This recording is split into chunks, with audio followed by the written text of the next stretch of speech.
السلام عليكم ورحمة الله وبركاته. الحمد لله رب العالمين، وبه نستعين على أمور الدنيا والدين. اللهم فصل وسلم وبارك وكرم ومجد وعظم على سيدنا وحبيبنا وشفيعنا ونور قلوبنا محمد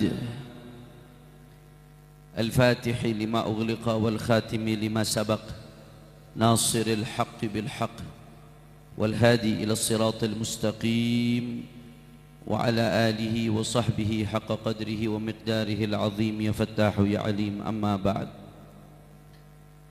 para habaib, para alim ulama, para masyayikh, para ajengan, para kiai, sesepuh, tokoh masyarakat, wabil khusus Syekhuna Sayyidul Walid Al-Habib Abdurrahman ibn Syekh ibn Salim Al-Attas, begitu pula segenap aulad dan ahfad dan asbat Al-Habib Syekh bin Salim Al-Attas. Juga hadir di tengah-tengah kita ada orang tua kita, guru kita Al-Habib Al-Barakah Al-Habib Umar bin Ahmad bin Abdullah bin Hasan Al-Attas, juga Mufti Tarim Al-Habib Hasan bin Muhsin Al-Hamid, guru kita bersama Syekhuna Abuya Kiai Haji Abdullah Mukhtar, sahib Ma'had An-Nizam Panjalu. Hadir juga di tengah-tengah kita Syekh Syadi dan semuanya. Tidak lupa pula guru kita bersama Al-Habib Mahdi bin Abdurrahman bin Syekh Al-Attas dan semuanya. Para habaib, para masyayikh tidak saya sebutkan satu persatu tanpa mengurangi rasa hormat dan ta'zim saya kepada beliau semua.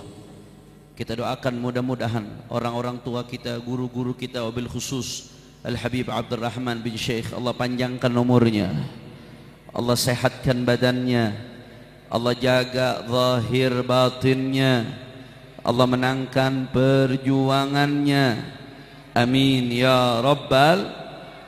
Dan salam penghormatan yang paling istimewa saya hadiahkan kepada hadirin hadirat, muslimin muslimat, mukminin mukminat, para tetamu dari Al-Imam Al-Arif Billah Al-Habib Syekh bin Salim Al-Attas, baik yang menyaksikan secara langsung atau melalui live streaming. Kita semua angkat tangan, kita minta sama Allah, mudah-mudahan tidaklah kita keluar dari tempat ini kecuali semua dosa kita diampuni oleh Allah.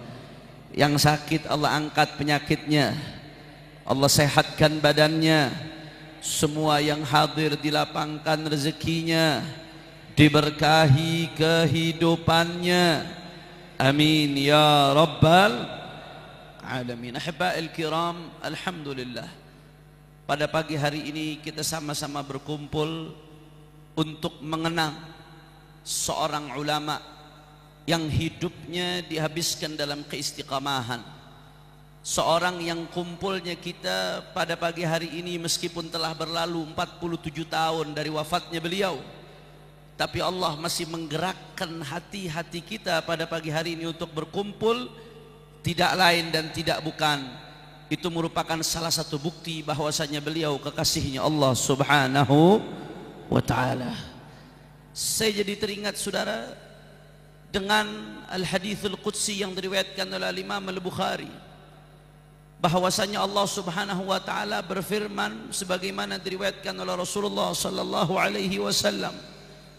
Kata Allah Ta'ala, man 'ada li waliyan faqad adantuhu bil harb wa ma taqarraba ilayya 'abdi bi syai'in ahab ilayya mimma aftaratuhu alayhi wa la yazul 'abdi yataqarrabu ilayya bin nawafil hatta uhibbah fa idza ahbabtuhu kuntu sam'ahu alladhi yasma'u bih wa basarahu alladhi yubsiru bih wa yadahu allati yabtishu biha wa rijlahu allati yamshi biha wa la in sa'alani la u'tiyannah wa la in ista'adha bi la u'idannah, ila akhir al-hadits. Kata Allah Subhanahu wa ta'ala, barang siapa yang memusuhi wali-walinya Allah, maka Allah Ta'ala mengumumkan perang terhadapnya, saudara. Kemudian setelah itu Allah menyampaikan kepada kita bagaimana cara seorang hamba menjadi hamba yang dicintai oleh Allah Subhanahu wa taala. Kata Allah, tidak ada yang lebih Allah senangi di dalam cara hamba mendekatkan diri kepada Allah melebihi hamba tersebut menunaikan apa-apa yang diwajibkan oleh Allah Subhanahu wa taala. Jalankan apa yang Allah wajibkan untuk kita, apa yang Nabi wajibkan untuk kita. Itu yang paling Allah senangi dari hambanya, saudara. Kemudian Allah Ta'ala mengatakan, wala yazal abdi yatagarrab ilayya bin nawafil hatta uhibbah. Ada satu tingkatan yang lebih tinggi, yaitu magamul mahabbah. Bagaimana seseorang menjadi kekasihnya Allah, mendapatkan magamul mahabbah bitaqarrub ilallah bin nawafil, dengan menjalankan sunnah-sunnahnya baginda Nabi besar Muhammad sallallahu alaihi wasallam. Baik sunnah yang berkaitan dengan perkataan atau perbuatan, termasuk sunnah-sunnah yang batin. Kalau sudah menjalankan sunnah-sunnahnya Nabi, apa yang terjadi, saudara? Allah akan cinta kepadanya. Sara mahbuban, dia menjadi hamba yang dicintai. Kalau sudah menjadi hamba yang dicintai, apa yang terjadi, saudara? Kuntu sam'ahu alladhi yasma'u bih wa basarahu alladhi yubsiru bih. Kata Allah Ta'ala, maka aku menjadi pandangannya, aku menjadi penglihatannya. Kalau dia minta, aku berikan. Kalau dia memohon pertolongan, aku tolong. Itulah sifat hamba-hamba yang dicintai oleh Allah Subhanahu wa ta'ala.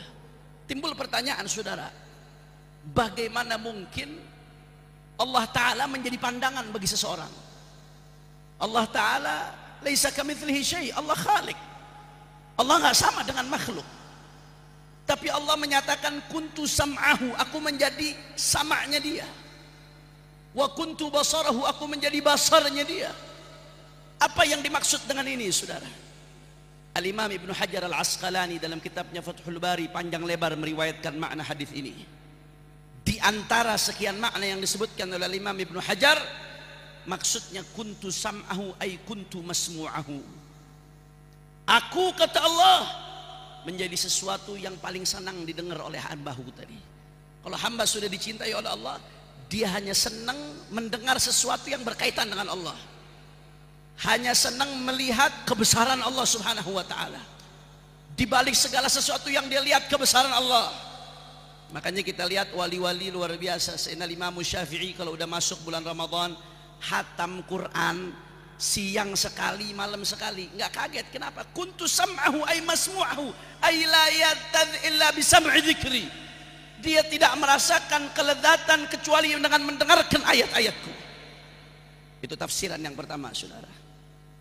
Ada lagi di antara sekian banyak tafsiran, kata Imam Ibnu Hajar Al-Asqalani, kuntu sam'ahu wa basarahu ila akhiril hadis. Maksudnya kinayah, saudara, ini majaz. Dia selalu mendapatkan pertolongan dari Allah Subhanahu wa ta'ala. Jadi orang kalau udah Allah cinta, Allah sayang, Allah tolong. Makanya jangan kaget ibadah Allah, orang-orang yang Allah angkat menjadi kekasihnya para aulia, kadang-kadang Allah berikan karamah. Walaupun karamahnya para wali yang paling besar adalah keistiqamahannya, ketersambungan hatinya dengan Allah Subhanahu wa ta'ala, itu karamah wali yang paling besar. Keistiqamahannya dalam menyebarkan ilmunya Rasulullah sallallahu alaihi wasallam, itu karamah wali yang paling besar, saudara. Tapi kadang-kadang juga banyak terjadi, saudara, ada wali-wali Allah Subhanahu wa ta'ala yang banyak diberikan keajaiban oleh Allah Subhanahu wa ta'ala, ibadallah. Walaupun tadi seperti saya katakan, yang paling utama karamahnya wali, istiqamahnya, itu karamah yang paling utama. Kalau kita dengar Habib Syekh bin Salim bagaimana belajarnya, ngajarnya, ikramud dhaifnya, itu karamah beliau, saudara, yang paling besar. Tapi tidak menutup kemungkinan ada wali-wali Allah yang memang Allah berikan keistiqomahan, sesuatu yang khawarik lil adah, yang luar biasa. Saya sengaja menyampaikan ini, saudara, karena saya lihat belakangan ini di berbagai media sosial, saya sedih, saudara. Banyak orang yang seenaknya mencaci maki aulia Allah, menghina-hina, meledek-ledek, merendahkan aulia Allah. Kalau ada karamah disebut khurafat, disebut halu, diejek-ejek, direndahkan, diinjak-injak, saudara. Ahibba'il kiram, ada hal yang perlu saya jelaskan pada kesempatan kali ini. Yang pertama, ya, saya setuju, saudara, Yang namanya karamah nggak di setiap tempat layak disampaikan, ibadallah. Khatibun nas ala qadri uqulihim. Orang-orang yang bicara depan umum harus bisa memilih mana yang pantas disampaikan, mana yang nggak pantas disampaikan. Amarana Rasulullah sallallahu alaihi wasallam an nunazzilan nasa manazilahum. Kita diperintahkan oleh Rasulullah sallallahu alaihi wasallam untuk menyesuaikan orang, bicara sesuai dengan kadar akalnya. Makanya Sayyidina Syekh Abu Bakar bin Salim pernah mengatakan, uktum hawana in aradta ridana wahdhar tubihu bisirrina lisiwana. Kata Sayyidina Syekh Abu Bakar bin Salim, hati-hati, jangan kalian sebarkan rahasia kita untuk selain kalangan kita.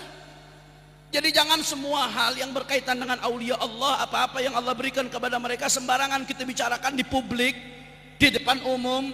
Akhirnya menjadi fitnah untuk masyarakat. Nggak bisa, saudara. Sampaikan untuk masyarakat halal, haram, hak, batil, benar, salah. Adapun karamah, kata Sayyidina Imam Abdullah bin Muhsin al-Attas, kutubul alawiyin kabanatul muluk la tu'rad fil aswaq. Kata Habib Abdullah bin Muhsin al-Attas, yang namanya kitab-kitabnya para sahabat Labi Alawi, yang di dalamnya ada hal-hal yang luar biasa, itu kabanatul muluk, seperti putri-putri raja.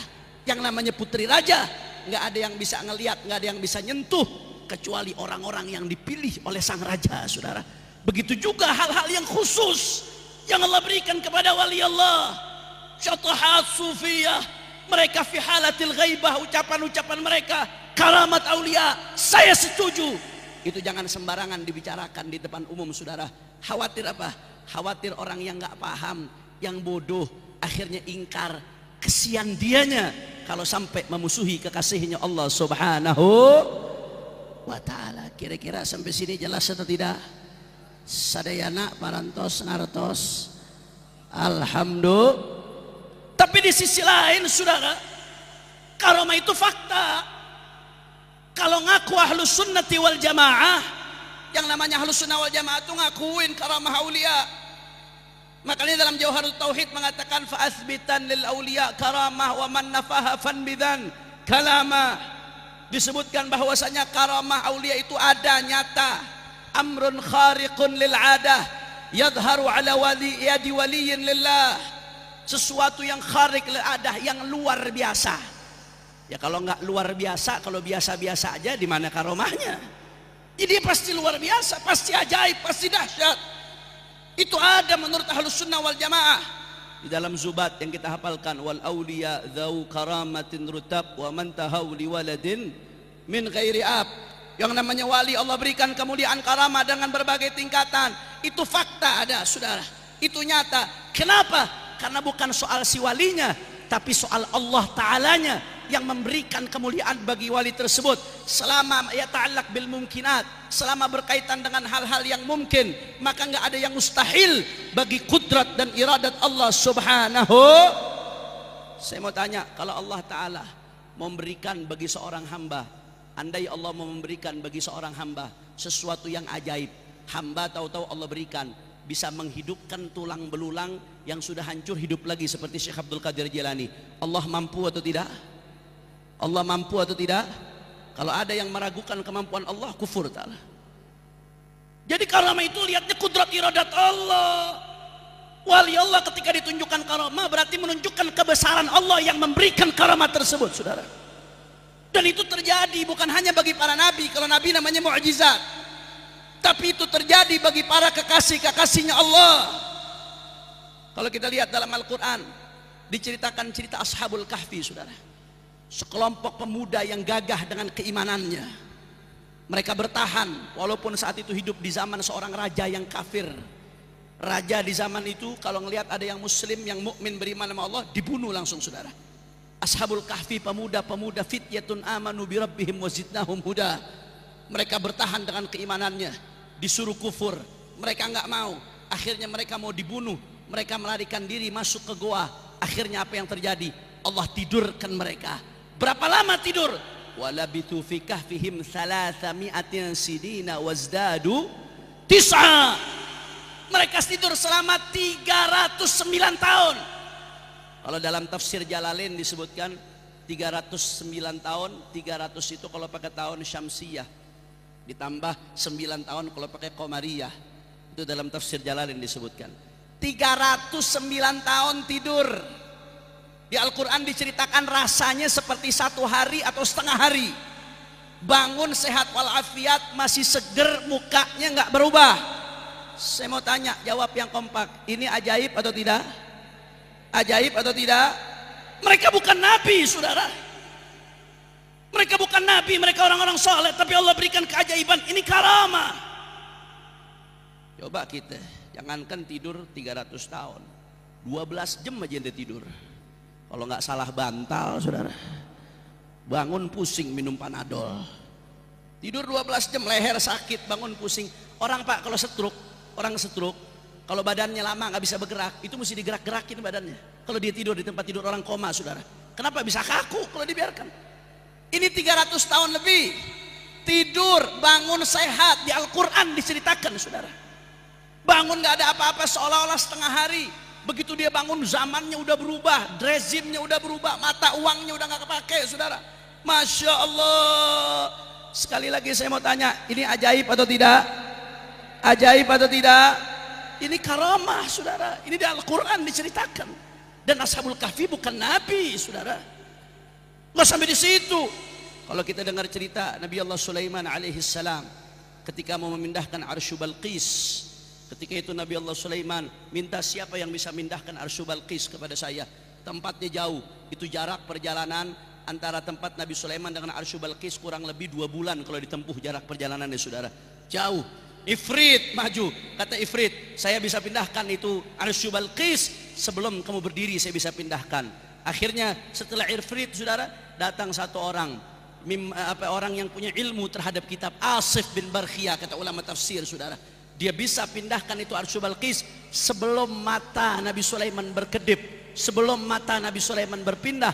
Arsy Balqis yang jarak jauhnya lebih dari 2 bulan perjalanan dipindahkan dalam waktu sebelum mata berkedip. Asif bin Barkhiyah bukan nabi, menurut pendapat mu'tamad, beliau orang yang soleh, tapi bisa mindahkan satu Arsy Balqis dari tempat yang begitu jauh dalam waktu sekejap. Saya mau tanya, ini ajaib atau tidak? Ajaib atau tidak? Ini karamah sama ya, saudara. Itu di Al-Quran diceritakan. Oh, banyak kalau kita mau bicara, belum lagi di hadis Sahihul Bukhari. Di Sahihul Bukhari ada cerita 3 orang yang terjebak dalam goa. Hadis masyhur dalam Sahihul Bukhari.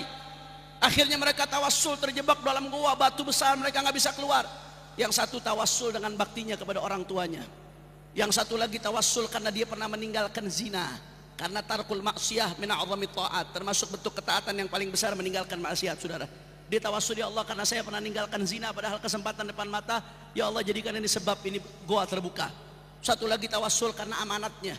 Dia jaga kambing-kambing itu yang ditinggalkan sampai berkembang, orangnya datang diberikan kepada orangnya, saudara.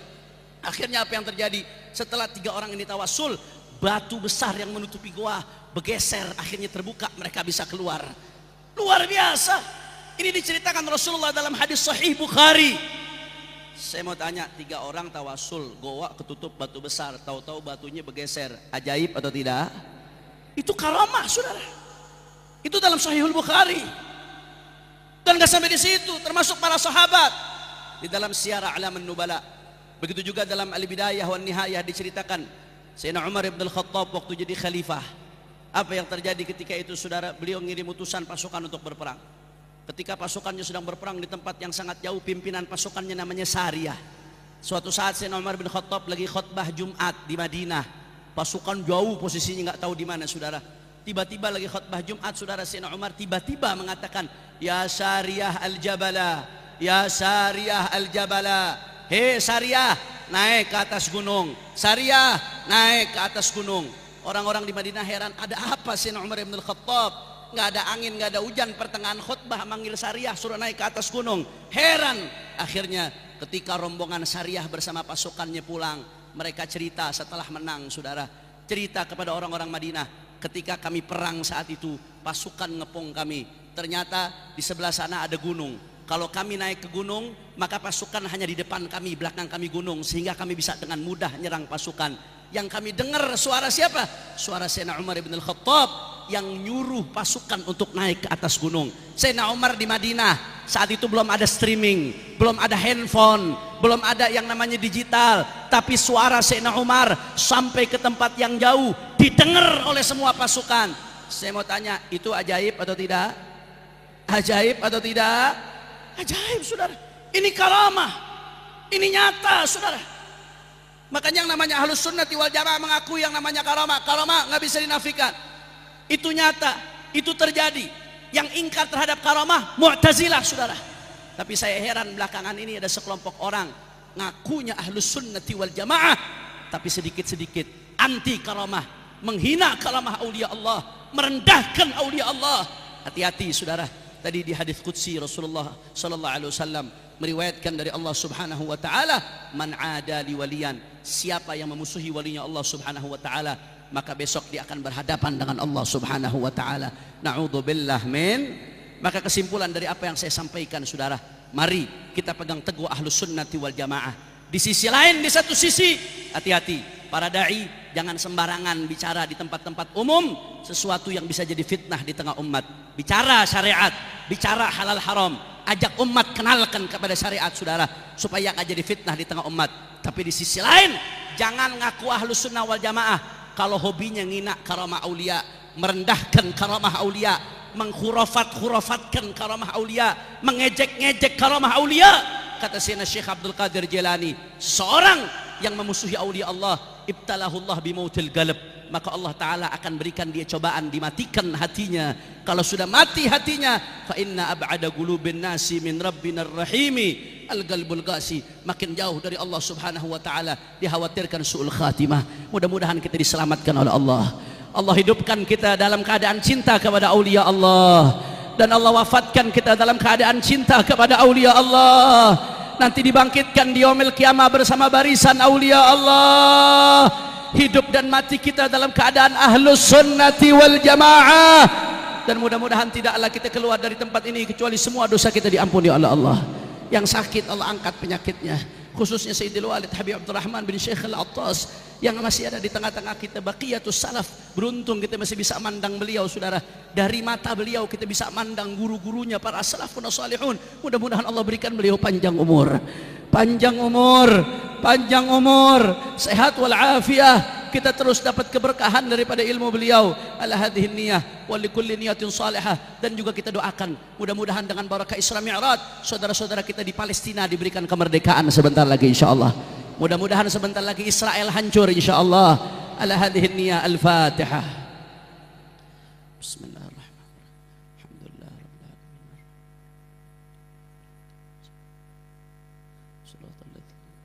Ini saja yang saya sampaikan, mudah-mudahan yang sedikit ini bisa bermanfaat.